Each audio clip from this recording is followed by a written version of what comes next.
I am the Tofu Golem. Please enjoy the video.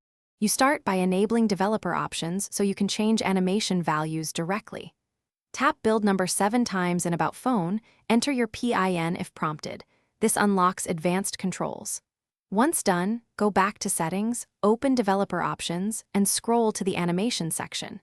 You need the 3 animator controls: Window Animation Scale, Transition Animation Scale, and Animator Duration Scale. Make sure you can see all 3 before moving on, because we'll adjust them precisely in the next step, to speed or slow. Now you change the numbers.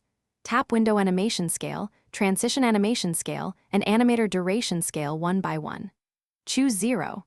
5x to make animations twice as fast, 1x to keep default, or off to eliminate them entirely. Higher values slow things down. You should test each change right away by opening the app drawer and switching apps to feel the difference. If a setting feels too abrupt, restore to 1x or 0. 75x if available. Adjusting these 3 controls is the core of speeding up your phone.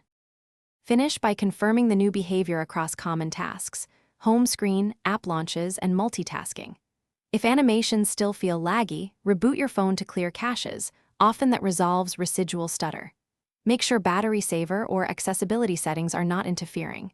If something breaks visually, stuttering, or clip transitions, reset the 3 animator scales to 1x or toggle off then back to 0. 5x. If problems persist, disable developer options to revert all changes and restart. That usually fixes any persistent UI issues. Thanks for watching. Consider subscribing if we helped you today.